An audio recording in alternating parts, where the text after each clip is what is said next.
Hey guys, welcome back to the show. This is your host Anika Goyal, and in this episode, we can talk about how connection is not just chemistry between two people. It can also be creative ignition, and that's exactly what this episode is going to be all about. So let's begin. Because we really need to stop pretending intensity only belongs to romance, because creative experience intensity is different. It's so different to the point where you can really be intense with the love you have for creativity without it being something more than platonic. And we feel it when someone actually listens. We feel it when a question lands too close to the truth. We feel it when a thought finishes itself out loud. That kind of connection is stuff that keeps us awake at night, not the drama, not the insane love stories that are going around, but rather the conversations. Now, let me be upfront about this. This episode is not about the yearning, it's not about the tension, it's not about the what if. It's about that rare moment when you talk to someone and your ideas suddenly stop hiding and when your brain goes, oh, you can't handle this thought, let's go deeper. Let's go deeper into that conversation and understand what the true root cause is of the way you think, or the ideas that you have, or the things that you just might be curious about learning more about. And so, I remember this one conversation so clearly, which is kind of annoying, but nothing cinematic about the setting. There was no like big event, there was no crazy thing going on. Just it was simply just sitting across from someone who thinks differently than I do. They were in a different creative medium space, they had a different pace, they had different instincts even. And at first it was just circling ideas. We're like talking around things. We're like, oh, this is what I do, this is what you do. And just how we can collaborate and work with each other. But then without planning it, the questions change. The questions are no longer on what are you working on? What's the next step? How do we work together? It was more so, what are you avoiding working on? What ideas keep coming back even when you ignore it? Like those kind of deep questions is what fuel the conversation rather than the what inspires you and how did you get started? All those things were kind of filler for us. We basically moved aside from those and then went deeper into the root. And that's another thing. What happened was once that happened, the phones disappeared, the room got quiet, and the eye contact stopped being casual. It became intense, but not in a dramatic way, rather in like sort of this intense and a thinking way. It was more very passionate and proud and crazy in a way that made you feel heard and made you feel like your ideas mattered both to the other person and their ideas to you.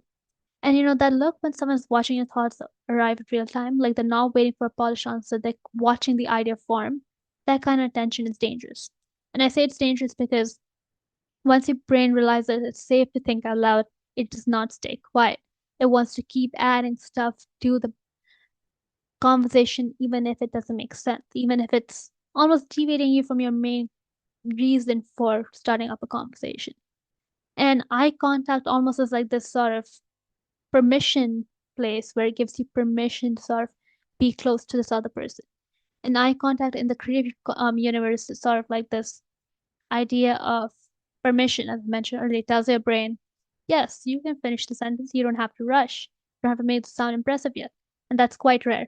You don't see this in normal eye contact situations where the eye contact almost feels crazy and intense in a weird way. And most of the time, we edit ourselves mid thought, we simplify, we shrink. But in these moments, you don't, because now you're saying things that you didn't know you believed. You're saying things now that you truly do think represents you, but again, you did not know that's what you truly thought from the bottom of your heart, because no one brought up those thoughts in you. No one brought up those creative ideas of what your next song could be about, or what your next project could be about, or what your next collab could look like. And at one point you said something that is half formed, fairly defensible, honestly kind of chaotic. And instead of jumping in or correcting others or correcting yourself, just hold this permissible thought with no reaction, no interruption, just a simple statement of keep going. And you did. And somewhere in the middle of that ramble, right, you found your sentence. The one that you've been circling for months in your work. You go home, you sit at night and write for 2 hours straight, not because you were inspired, but because you're quite clear with the thoughts you had. You were quite clear with the ideas you had in that given moment. And that's the thing no one talks about.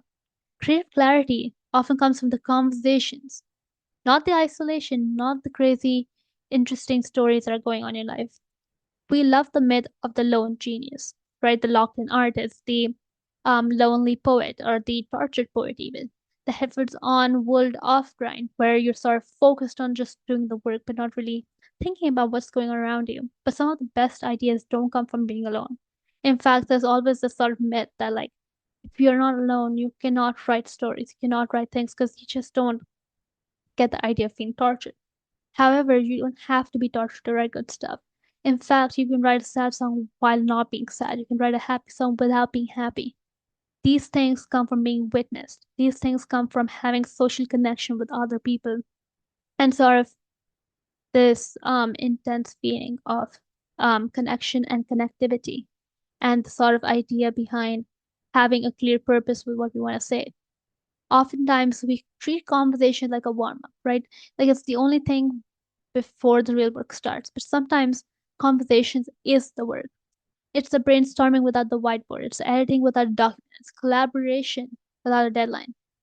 But the best part about all of this is that conversation truly can be as easy as you make it.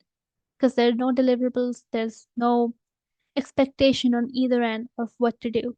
Just pure momentum and pure clarity of what you want to say to that person.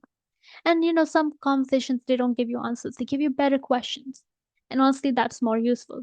The better questions can now help you reframe your thinking and think, what can I do to make this better? What can I do to go deeper into my idea and figure out what I want from this? And now here's where I get a little unhinged. I think we underestimate how starved creatives are for undistracted attention. Not validation, not the praise, attention. Someone actually sitting there, eyes locked in, not thinking about what they'll say next, not scrolling, not half listening, just present. That level of presence feels radical now, and maybe that's why it feels intense. We mistake that intensity for something more than platonic because we don't experience focus anymore. So when it happens, our brain go to this must be something else. Sometimes it just means this person is awake with you. This person is interested in what you have to say and they're interested in working with you, whether it be a collaboration or just a simple discussion. So here's what I've learned through the trial and error and the overthinking. Number one, ask questions you don't already have opinions about, just so you can get that extra idea or sense of what other people are thinking about. Number two, let the silence exist. The silence is where the good stuff hides. That silence is where you will find your golden nuggets of information about both yourself and the other person for future collaborations, for future discussions, and most importantly, to understand your own creative self. Number three, stop trying to sound smart mid-thought. Just let yourself sound unfinished. Let yourself finish your thought and don't worry about how it's coming across. Once you talk it out, once you discuss, your ideas will automatically be smoothened out once you finish, right?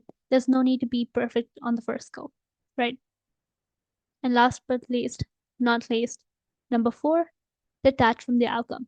Don't think about what can this become. Don't think about, oh, this conversation is going to lead me to this, or this conversation is going to lead me to a brand deal. Just talk.